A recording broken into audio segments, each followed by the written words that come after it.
Today we are doing something new, you guys. I'm going to try using a teleprompter in this video, and it will probably sound great on podcast because it will be very succinct in what I'm saying, versus kind of like talking like off the cuff. But I wanted to try it because I took some time to write out the information for this video a couple weeks ago, and I wrote a ton. And so I want to kind of like stick with what I wrote out and share that with you. So if you see my eyes moving a little bit, yes, I'm reading off of a teleprompter, but it's not the worst thing in the world. I wanted to be open and honest with you as much as I can, and it felt good to me to write all of this down and just kind of read you a story, I suppose. Because today we're talking about ADHD and its impact on the past few years of my life. Kicking things off with, how could you possibly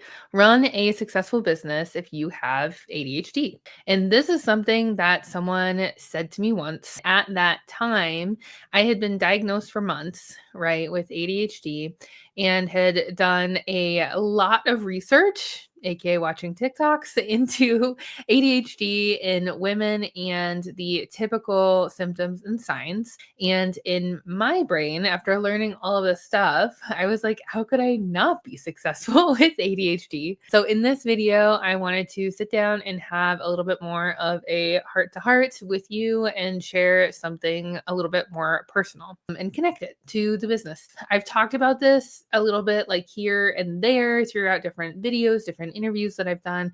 And so I figured I would get into the nitty gritty with you today. So if you're somebody out there who is similar to me, I would love to share what I've done to help me, and hopefully it'll help you too.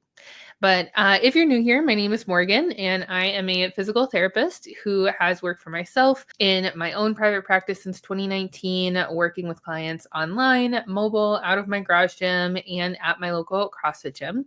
Now I help other PTs and healthcare providers just like me learn how to see their own private clients, work for themselves full time, and leave typical clinic life behind. So if you are wanting to start or grow your practice and you need help, definitely check out the services, courses, programs that we have available at morganmeese.com. You'll find the links in the description below. We do have some limited availability for business coaching through the DPT to CEO program. So if that is something that might be of interest to you, I would love to encourage you to go check it out. So anyway, getting back into it, I think one of the biggest clues that I had found in my TikTok research as I was watching just more and more videos about ADHD and ADHD in women was when somebody started talking about the fact that she had always had a hobby of being a big planner. She had always loved using paper planners and in school and always loved to buy new planners. And the process of planning things out always made her feel very happy. And she considered it a hobby, like a cute little craft, and it always made her feel good. And like part of her identity was wrapped up in being told that like she was super organized by other people. And then she realized is that the reason that she was so hyper focused on planning was because without that system and the process that she had set up in her life, she wouldn't be able to function. She would forget things all the time. She would get really easily overwhelmed. And it was just really difficult without her planner. And then, like, not me over here, immediately relating to everything that she was talking about as somebody who loved my paper planner growing up in school. And I always had a bunch of different highlighters and different pen colors and stickers. I got on the bullet journal train at one point, and I just always have loved the process of planning things out. And if you are somebody out there who has worked with me, I'm sure you know how much we talk about planning and getting things into the schedule and onto your calendar to make sure that you are able to accomplish everything. And it's something that has worked really well for me to make sure that I continue to stay on top of things. And so like right now, I also use Google Calendar to manage events and appointments and tasks. I use a to-do list app called TickTick to manage my tasks that need to get done in a timely fashion. And if I don't put it in there into the TickTick app, I will forget to do it. And I have a weekly reset ritual that I can't really function without. Things just like fall apart if I don't stay on top of it. And the process of writing things down that I need to get done always immediately takes away a lot of the overwhelm that I've felt my entire life. And this is what I've had to do in order to function in school, to go through college. And I just never really realized that this kind of like hyper focus on planning could be a symptom of ADHD. Some other symptoms that I know I've experienced include struggling to concentrate on really boring and repetitive tasks, feeling easily overwhelmed by daily responsibilities and decision making, difficulty with managing intense emotions, or struggling with rejection sensitive dysphoria, having a brain that never seems to quite quiet down, especially right before I'm trying to go to sleep, constantly engaging in multitasking, always. All day, every day. Mental exhaustion and burnout, sensory sensitivities around noises and lights,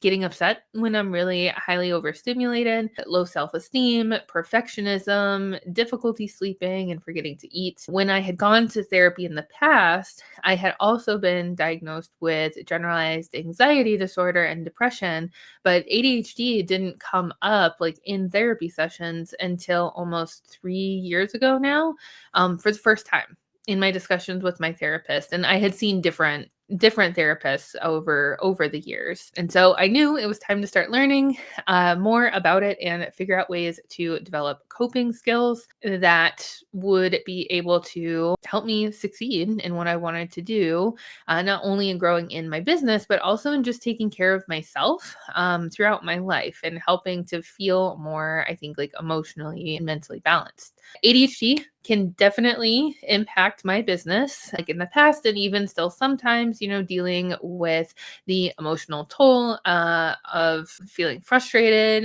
the rejection sensitivity, especially in sales, self doubt, burnout. But since starting to implement more systems and take care of myself, it's a lot more manageable. My therapist and I have talked through a lot of my symptoms and how to develop coping skills and mechanisms. I also like to talk about how I like to ADHD proof my house or my environment or my routine to make it easier for me to function in everyday life. And so I wanted to share a little bit more about that with you in today's video as well. Like, if this is something that you feel like may resonate with you, feel free to like take what you vibe with, leave what you don't vibe with. Of course, this video is not meant to diagnose anything in any way. Absolutely, if you feel like anything in this video lines up for you and you want to talk to somebody about it, I highly recommend working with a mental health professional to help you. But yeah, I mean, even if you don't have a diagnosis or you're not interested in pursuing looking into that, if anything that I share in these videos just like if it feels helpful to you, feel free to, take the advice, take the suggestions and make them your own if it helps in whatever capacity. Because even just like these routines and systems and everything, they really can make a big impact on just making life less stressful, easier to function, whether you're diagnosed with ADHD or not. So, let's jump into some ideas. And I will say we are going to put out another video with some more specific information. So the next piece of this video is me just kind of like sharing my experience and some things that have worked for me. And let me know in the comments below if you do any of these things, if any of these things have helped you. I'd love to hear about it. So number one, like I mentioned before, setting up systems to help you plan things, stay ahead of things, and help remind you to do things on a daily basis. It takes away a lot of the mental load so that you're not the way that I've always thought about it is it almost reminds me like the like memory or the RAM on a computer where like you can only run so many processes before the computer starts to slow down and freeze. That's what my brain has always felt like, where I can process a lot of things all at the same time, but I do reach a point where it gets to be too much, and then I end up freezing.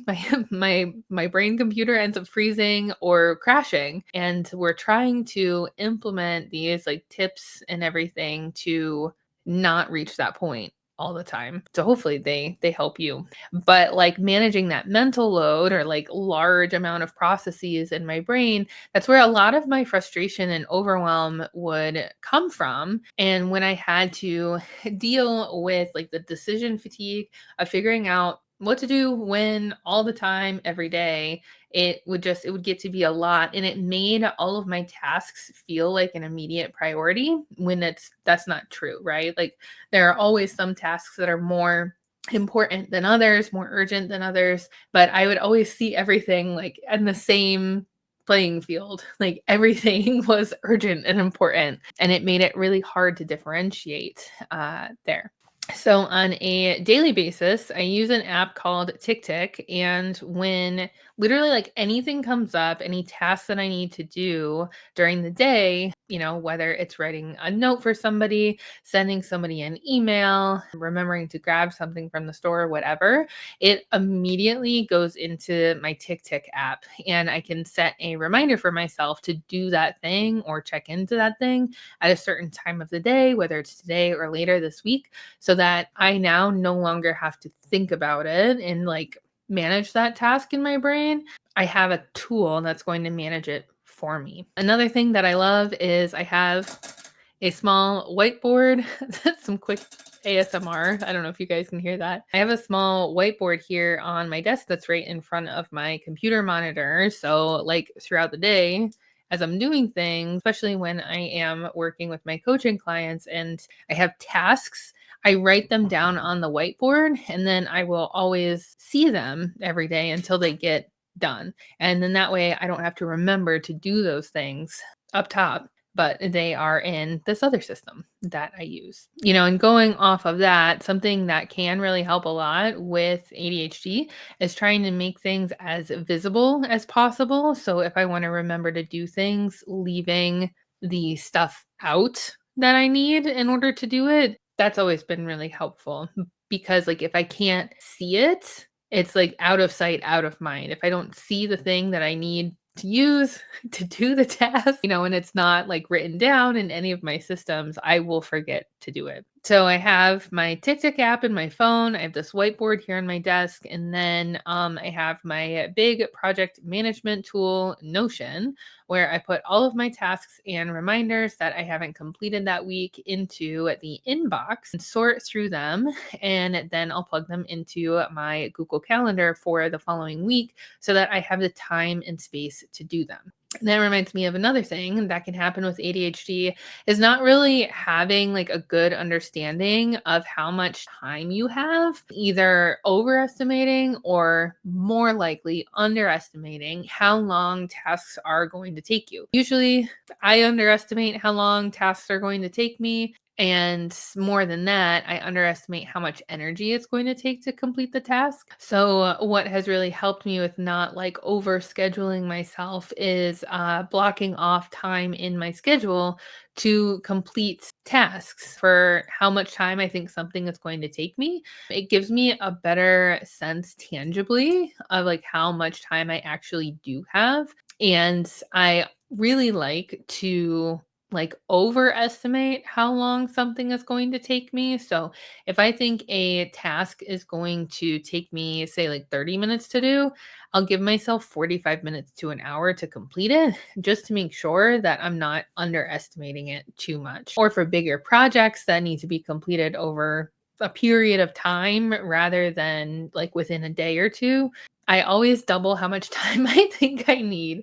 And this comes up a lot with events. So, like putting on webinars, live events, and this could apply for in person events as well. However much time I feel like I need to plan for the promotion of the event, create all of the assets like Instagram content and everything, for example. Say I think it'll take me 2 weeks, I give myself at least 4 weeks to complete all of it.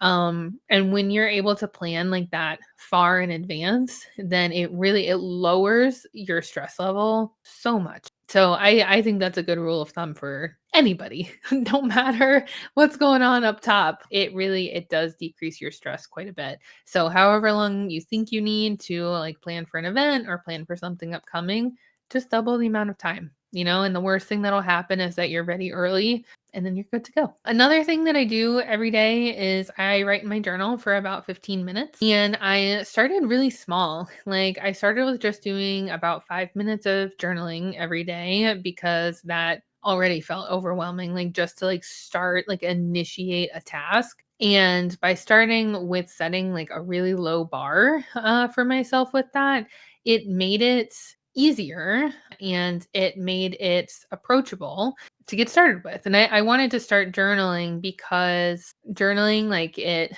like lets me like talk to myself, I suppose. And like the physical act of writing things down, it makes my brain slow down. It makes my thoughts slow down and I can process everything that I'm thinking about rather than letting it get like so chaotic in there. So that's why I really like journaling. It's sort of meditative in a way for me as well.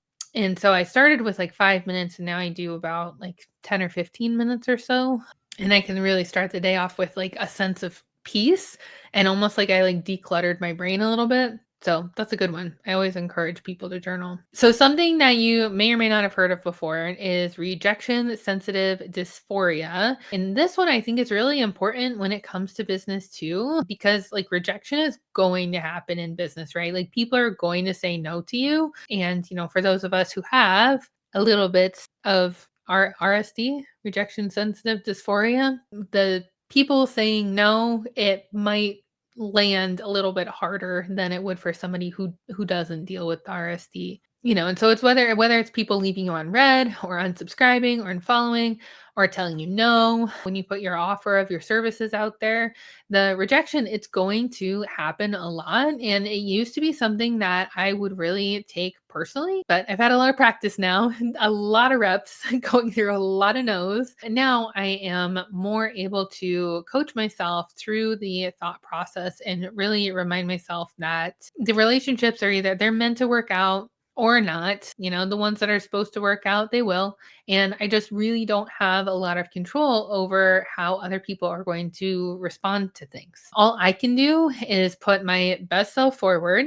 And if something doesn't work out, as long as I'm being kind and I'm treating everybody with compassion and I'm putting myself out there in a positive way, then it's okay that some things just aren't going to work out. Now, when it comes to doing things that are super boring, let's talk about that. My number one go to is I usually try to negotiate with myself to make them more fun. So, say, like when it comes to doing housework and cleaning, putting laundry away, doing all of my physical therapy notes, I will have myself, I'll listen to an audiobook that I've been wanting to listen to or a podcast that I like while I'm cleaning and make it more fun and interesting and think about it like, if I do the dishes, then I get to listen to this podcast. Or I'll make myself like a fun little drink, like I have tea today, or I've been really into protein coffee recently. So I'll make that and put it in like a cute cup. And then it's like, it's fun. Like there's novelty to it, right? And it makes it a little bit more interesting. So